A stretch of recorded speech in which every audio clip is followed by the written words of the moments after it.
अभी हाल ही में बीते पिछले शनिवार को बंगाल चुनाव में हमें हिंसा देखने को मिली।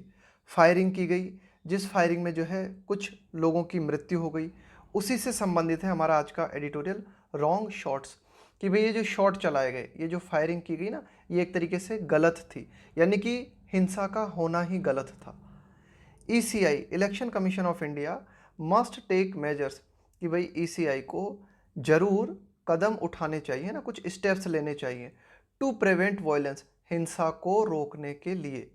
And keep the election process fair, कि भाई चुनाव की जो प्रक्रिया है इसको निष्पक्ष बनाए रखने के लिए और हिंसा को रोकने के लिए ईसीआई को जरूर कुछ उपाय करने चाहिए। 5 people were killed on Saturday during the fourth phase of polls in West Bengal, कि 5 लोग मारे गए कब? सैटरडे को, ऑन सैटरडे। ड्यूरिंग किस दौरान?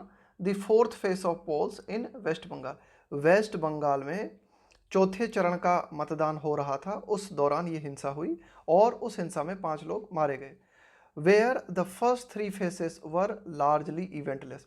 एडिटोरियल कहता है कि भाई वेस्ट बंगाल में जहाँ पर कि पहले जो 3 चरण हुए थे चुनाव के, उनमें इस तरह की किसी तरह की कोई घटना नहीं हुई थी। वर लार्जली इवेंटलेस, कि भाई पहले 3 जो चरण हुए थे चुनाव के, उनमें किसी तरह की कोई घटना नहीं हुई थी, लेकिन ये चौथा चरण जो है यह शांति से संपन्न न हो सका। While 1 person was allegedly killed by political rivals, जबकि एक और हम क्या देखते हैं कि एक व्यक्ति कथित तौर पे राजनीतिक प्रतिद्वंद्वियों के द्वारा मारा गया। While 1 person was allegedly, allegedly का मतलब होता है कथित तौर पर, किल्ड बाय पॉलिटिकल राइवल्स, कि भाई राजनीतिक प्रतिद्वंद्वियों के द्वारा, है ना, राजनीतिक जो विरोधी थे उनके द्वारा एक व्यक्ति मारा गया। इसके अलावा 4 others वर किल्ड, इसके अलावा 4 अन्य लोग जो है मारे गए कब? When security personal fired more than 15 rounds in a span, का स्पैन का मतलब है अवधि। जबकि 4 लोग मारे गए जब जो सुरक्षा कर्मचारी थे, यहाँ पे ये पर्सनल आया है सुरक्षा कर्मचारी के लिए, उन्होंने फायर किए मोर देन 15 राउंड्स, 15 राउंड्स से भी ज़्यादा फायर किए इन अ स्पैन ऑफ 2 आवर्स, कि 2 घंटे की अवधि के दौरान सुरक्षा कर्मियों ने 15 से भी ज़्यादा राउंड फायर किए और उस फायरिंग के दौरान 4 लोग मारे गए। और ये फायरिंग कहाँ हुई? सुरक्षा कर्मियों के द्वारा एट कूच बेहार सितालकुची असेंबली कॉन्स्टिट्यूएंसी, ना, ये विधानसभा क्षेत्र का नाम है। इस क्षेत्र में ये एक तरीके से आप कह सकते हो कि ये पूरी की पूरी घटना हुई। The election commission of India ECI has concluded, ECI ने ये निष्कर्ष निकाला है that the police action was necessary, कि भाई पुलिस ने जो एक्शन लिया वह नेसेसरी था, वह जरूरी था। And taken in self defence, और पुलिस के द्वारा जो एक्शन लिया गया वह आत्मरक्षा में लिया गया, है ना, सेल्फ डिफेंस में लिया गया। बट द पॉलिटिकल स्टॉर्म, लेकिन ये जो पूरी की पूरी घटना हुई इसके चलते जो राजनीतिक तूफान उठा है, kicked up, but the political storm kicked up, kick up का मतलब होता है किसी चीज़ की शुरुआत कर देना। By the episode continues to rage, ये जो शब्द है ना रेज, इसका मतलब होता है और भी ज़्यादा प्रचंड होना, है ना, और भी ज़्यादा प्रचंड होना। लेकिन राजनीतिक तूफान जो कि इस घटना के चलते शुरू हुआ है वह लगातार प्रचंड होता जा रहा है, वह लगातार बढ़ता जा रहा है। Chief minister Mamata Banerjee has alleged, कि भाई बंगाल की जो मुख्यमंत्री हैं ममता बनर्जी, उन्होंने आरोप लगाया है, अलीज क्या आरोप लगाया है? अ कॉन्स्पिरेसी, एक साजिश का आरोप लगाया है, एक षड्यंत्र का आरोप लगाया है बाय द बीजेपी, कि भाई ममता बनर्जी का कहना है कि ये जो घटना हुई है यह एक षड्यंत्र है जो कि बीजेपी के द्वारा किया गया है, टू स्केयर, डराने के लिए, हर सपोर्टर्स, है ना, कि भाई ये जो चीफ मिनिस्टर ममता बनर्जी का कहना है कि भाई उनके कि भाई मेरे सपोर्टर्स को डराने के लिए बीजेपी के द्वारा ये साजिश की गई है। एंड कॉल्ड फॉर, और ये जो ममता बनर्जी हैं इन्होंने सार्वजनिक रूप से इस बात की मांग की है, कॉल फॉर का मतलब है डिमांड करना, the resignation of home minister Amit Shah, तो इन्होंने होम मिनिस्टर गृह मंत्री अमित शाह के इस्तीफे की मांग की है। मिस्टर शाह, अब देखो ये पूरा की पूरा एक राजनीतिक तूफान मचा हुआ है कि चीफ मिनिस्टर ममता बनर्जी जो है बीजेपी पे या बीजेपी के नेताओं पे आरोप लगा रही है, इसके अलावा बीजेपी पार्टी या बीजेपी पार्टी के नेता उल्टे चीफ मिनिस्टर ममता बनर्जी पे आरोप लगाए हैं। मिस्टर शाह इन टर्न, तो ठीक है, चीफ मिनिस्टर ममता बनर्जी ने ऐसा कहा, इसके उलट है ना, इन टर्न का मतलब है इसकी प्रतिक्रिया स्वरूप, इसको जवाब देते हुए, तो mister Shah in turn has said, तो मिस्टर शाह ने क्या कहा है, the chief ministers call to gherao personnel of the central security forces led to the flare up. देखो ये जो फ्लेयर अप आया ना, इस फ्लेयर अप का मतलब है और ज़्यादा भड़क जाना, कि भाई कोई परिस्थिति है वह और भी ज़्यादा बदतर हो जाए ना, उसको हम बोलते हैं फ्लेयर अप, कि भाई और भी ज़्यादा चिंगारी और भी ज़्यादा भड़क उठी या परिस्थिति और भी ज़्यादा बिगड़ गई।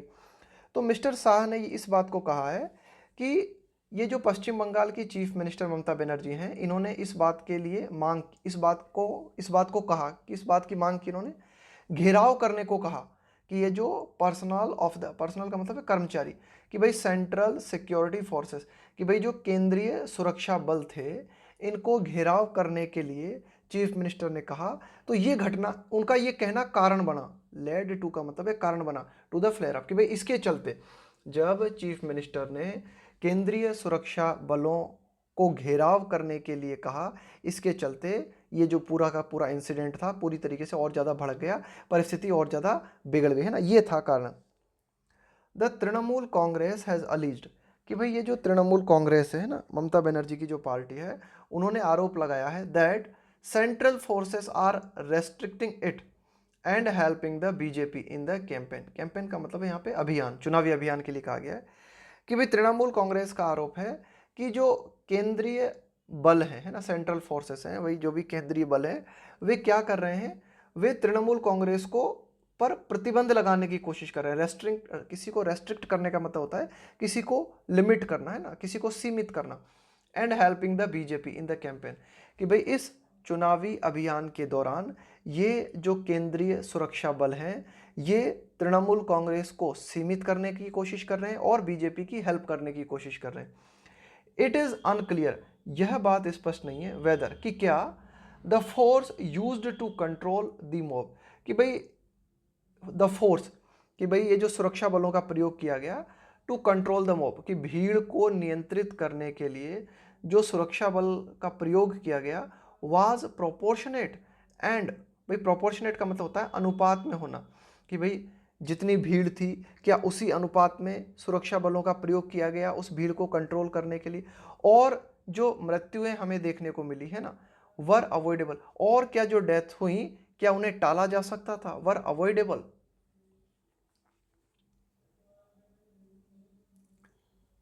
एल्सवेयर इन द स्टेट, कि भाई अन्य जगहों पर अगर हम बात करें, है ना, अन्य स्थानों की अगर हम बात करें, कि पश्चिम बंगाल में अन्य स्थानों की अगर हम बात करें, a group of people tried to stop the vehicle of a BJP MP. तो अन्य जगहों पे हमें क्या देखने को मिला, ग्रुप ऑफ पीपल, लोगों के एक समूह ने कोशिश की रोकने की, to stop the vehicle of a BJP MP, कि भाई एक बीजेपी एमपी के वाहन को रोकने की अन्य जगह पे लोगों के ग्रुप ने कोशिश की बंगाल में। All these are bad omens, देखो ये बैड ओमेन्स लिखा हुआ है ना, ओमेन, बैड ओमेन, इसका मतलब होता है अशुभ संकेत। तो ये जो सारे की सारी बातें हम देख रहे हैं, सारे की सारे इंसिडेंट्स जो हमारे सामने आ रहे हैं, सारी की सारी जो घटनाएं हमारे सामने आ रही हैं, ये सब अशुभ संकेत हैं। अगेंस्ट द बैकड्रॉप, बैकड्रॉप का मतलब है पृष्ठभूमि, ऑफ एन इंटेंसली का मतलब है अत्यधिक गहन, competitive political battle between miss Banerjee Trinamool and the BJP, कि मिस बनर्जी की तृणमूल कांग्रेस और बीजेपी के बीच ये जो राजनीतिक युद्ध चल रहा है, और बहुत गहरा राजनीतिक युद्ध है ये, इंटेंसली कॉम्पिटिटिव, है ना, बहुत ही गहरा प्रतिस्पर्धात्मक राजनीतिक युद्ध जो कि तृणमूल और बीजेपी के बीच में चल रहा है ना, ये पृष्ठभूमि है, ये डिटेल कहना चाह रहा है। और इस पृष्ठभूमि के बीच में ये जो घटनाएं आ रही हैं, ये बहुत ही अशुभ संकेत हैं।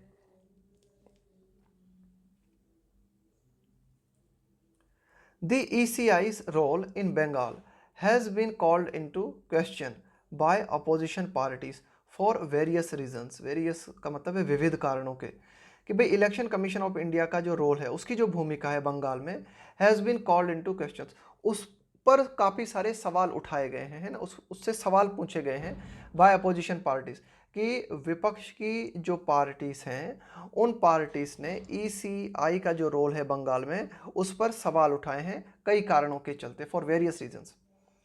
It's explanation for spreading the polls over 8 phases over a month has not mitigated the concern that it gave undue advantage to the BJP. भाई इस तरह की चिंताएं जो है जताई गई बंगाल में, किस तरह की चिंता जताई गई कि भाई जो ईसीआई है उसने एक अवांछित फायदा पहुंचाया है, किसे, बीजेपी को। कि इस तरह की शंकाएं, इस तरह की चिंताएं सामने आई हैं कि भाई ईसीआई ने अवांछित, अनड्यू का मतलब अवांछित, अवांछित फायदा पहुंचाया है किसको, बीजेपी को। तो इस तरह की जो चिंताएं हैं ना, ये कम नहीं हुई है। मिटिगेट का मतलब होता है कम करना। इट्स एक्सप्लेनेशन, कि भाई देखो ईसीआई ने क्या दिया है, एक्सप्लेनेशन दिया है, स्पष्टीकरण दिया है। स्प्रेडिंग का मतलब है फैलाने के लिए, कि भाई ये जो चुनाव हैं इनको क्या किया गया, 8 फेज में है ना, 8 चरणों में फैला दिया गया। कि ओवर अ मंथ, कि 1 महीने के दौरान बंगाल में चुनाव को 8 चरणों में फैला दिया गया है ना। ये स्पष्टीकरण दिया ईसीआई ने। लेकिन इस स्पष्टीकरण ने कम नहीं किया है इस चिंता को। किस चिंता को, कि भाई लोगों की अभी भी ये चिंता है, कई लोगों का ये मानना है कि भाई ईसीआई ने बीजेपी को अनड्यू एडवांटेज दिया है। Its practice of redeploying civil and political and police officials is a time tested measure to keep the election process fair. Its practice, कि भाई इलेक्शन कमीशन ऑफ इंडिया जो है उसकी ये जो प्रैक्टिस है ना, ऑफ रीडिप्लॉइंग, रीडिप्लॉइंग का मतलब है दोबारा से तैनात करना सिविल एंड पुलिस ऑफिशियल्स। कि भाई कुछ नागरिक, या आप कह सकते हो कि भाई ये जो पुलिस के कुछ अधिकारी हैं इनको तैनात करना है ना, is a time tested measure. Time tested measure का मतलब है उपाय, ऐसा उपाय जिसे कई बार आप अपना चुके हो, उसको बोलते हो time tested measure. To keep the election process fair, कि भाई ये जो चुनाव की प्रक्रिया है इसे निष्पक्ष बनाए रखने के लिए क्या किया है, इसे निष्पक्ष बनाए रखने के लिए ईसीआई ने क्या किया है, सिविल एंड पुलिस ऑफिशियल्स को तैनात किया है। और ये जो एक तरीके से तरीका है ईसीआई का, ये एक प्रमाणित तरीका है, इसे कई बार ईसीआई यूज कर चुकी है। हाउएवर, हालांकि if redeployment leads to administrative chaos and partisanship, however हालांकि इफ रीडिप्लॉयमेंट, कि भाई अगर पुनः से तैनाती की जाती है, लीड्स अगर पुनः से तैनाती की जाती है, यानी कि एक तरीके से पुलिस के कर्मचारियों को तैनात किया जाता है। लीड्स टू का मतलब है कारण बनना। If redeployment leads to administrative chaos and partisanship, देखो केओस का मतलब होता है अराजकता, है ना, एक तरीके से लॉ एंड ऑर्डर का अभाव।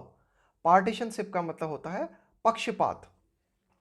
एडिटोरियल कहता है कि ये जो पुलिस अधिकारियों का को पुनः तैनात किया जाना है, अगर ये कारण बनता है भाई, इसके चलते अगर एक तरीके से प्रशासनिक उथल पुथल देखने को मिलती है या फिर पक्षपात देखने को मिलता है, तो it is a matter of concern, तो यह एक चिंता की बात है।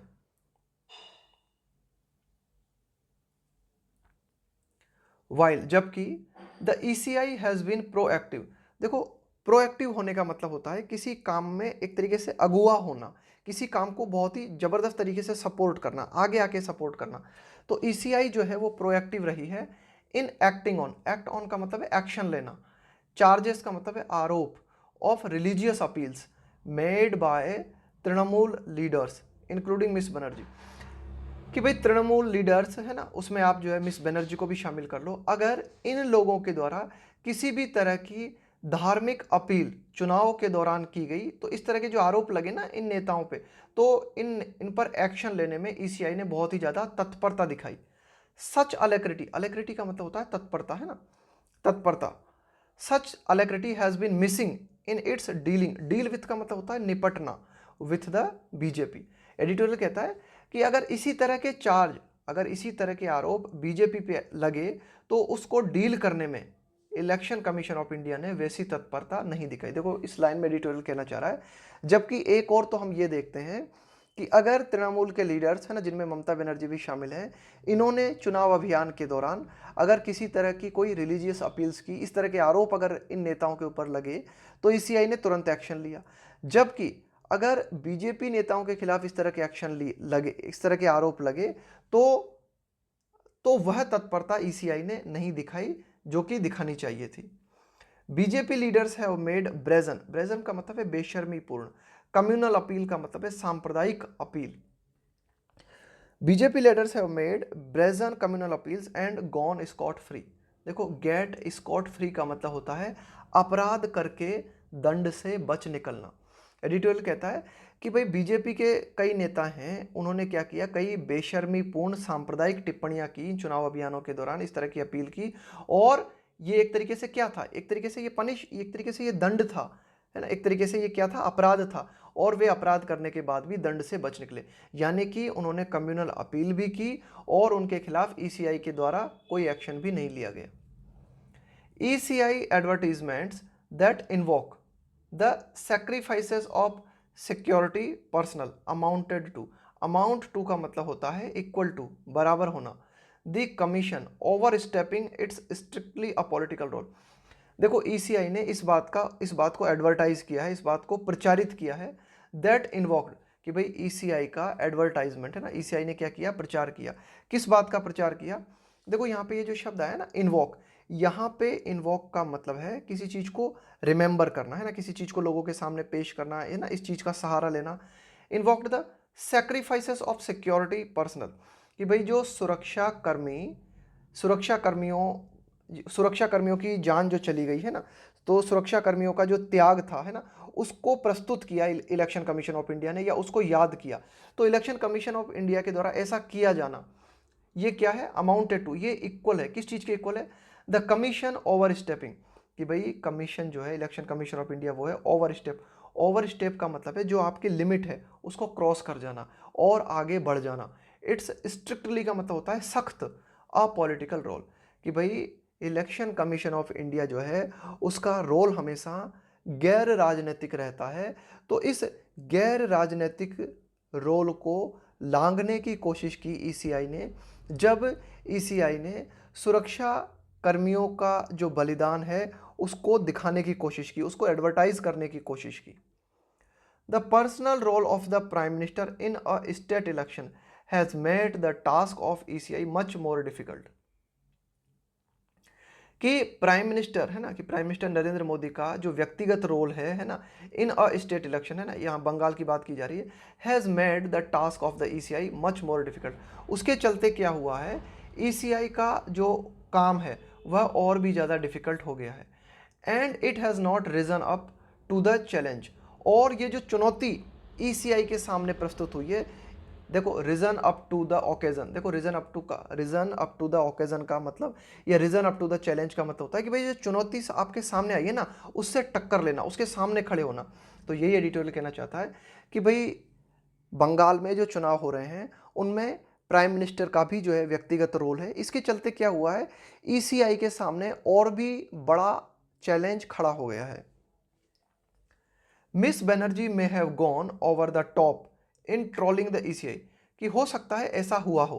देखो may have gone, may have और वर्ब के साथ, मे हैव के साथ में जब वर्ब की थर्ड फॉर्म प्रयोग करते हैं ना, इसका मतलब होता है पास्ट के बारे में गैस करना, कि हो सकता है ऐसा हुआ होगा, हो सकता है ऐसा हुआ हो, कि हो सकता है मिस बनर्जी जो है कुछ ज़्यादा ही बोल गई हो, ओवर द टॉप मतलब बिल्कुल टॉप पे चली गई हो, इन ट्रोलिंग, ट्रोल का मतलब होता है किसी को परेशान करना, द ECI, कि हो सकता है ECI के बारे में मिस बनर्जी ने कुछ ज़्यादा ही कह दिया हो। देखो ECI के बारे में मिस बनर्जी ने क्या कहा, ये कहा to rename MCC as Modi code of conduct, कि ECI को जो है रीनेम कर देना चाहिए, इसे दोबारा नाम दे देना चाहिए MCC, ECI को पुनः नाम दे देना चाहिए, उसे MCC बना दे देना चाहिए। MCC का मतलब है मोदी कोड ऑफ कंडक्ट, है ना, मोदी आचार संहिता, इसको बना देना चाहिए। तो ये जो स्टेटमेंट उन्होंने दिया, हो सकता है कुछ ज़्यादा हो गया हो। But it is not the first time that a chief minister has questioned the ECI's impartiality. Impartiality का मतलब है निष्पक्षता। लेकिन ये कोई पहली बार नहीं है कि किसी मुख्यमंत्री ने ECI की निष्पक्षता पे सवाल उठाए हैं। Narendra Modi himself has questioned the fairness of the ECI, कि मिस्टर नरेंद्र मोदी जो हैं इन्होंने स्वयं सवाल खड़े किए थे ECI की निष्पक्षता पर, when he was Gujarat chief minister, जब वे गुजरात के मुख्यमंत्री थे। आगे देखते हैं। इट्स रेपुटेशन, कि भाई ये जो ECI की जो प्रतिष्ठा है, बिल्ट ओवर, जो कि निर्मित की गई है ना, कई दशकों के दौरान ECI ने अपनी प्रतिष्ठा को निर्मित किया है, डिकेड यानी 10 वर्षों का समय, केप्ट पब्लिक ट्रस्ट इंटैक्ट। तो इस प्रतिष्ठा, ये ECI ने जो प्रतिष्ठा कई दशकों के दौरान अर्जित की है, इस प्रतिष्ठा ने क्या किया, लोगों का जो विश्वास है, पब्लिक ट्रस्ट है, उसको बरकरार रखा है थ्रू ऑल दिस, है ना, कि पूरे इस अवधि के दौरान, है ना, पूरी की पूरी अवधि के दौरान हमने ये देखा कि ईसीआई ने जो प्रतिष्ठा अर्जित की है, उस प्रतिष्ठा ने ईसीआई में लोगों के विश्वास को कायम रखा। That trust is now being eroded, लेकिन लोगों का जो विश्वास ईसीआई में है वह अब लगातार कम हो रहा है। That trust is now being eroded, कि भाई वह ट्रस्ट जो है अब समाप्त हो रहा है ना, वो समाप्त किया जा रहा है through acts of commission and omission. देखो, एक्ट ऑफ कमीशन होते हैं जो काम आपको करने चाहिए, एक्ट ऑफ ओमिशन होते हैं जो काम आपको नहीं करने चाहिए ना। तो जो भी काम ईसीआई के द्वारा किए जा रहे हैं, है ना, वो करने लायक हो, नहीं करने लायक हो, है ना, कि भाई जो जो काम करने चाहिए उन कामों को भी शामिल कर लो, और जिन कामों से बचना चाहिए उन कामों को भी शामिल कर लो, है ना। सारे कामों को अगर आप शामिल कर लो तो उन सभी कामों के माध्यम से हमें ये नज़ारा नज़र आता है कि ईसीआई में लोगों का विश्वास कम हो रहा है।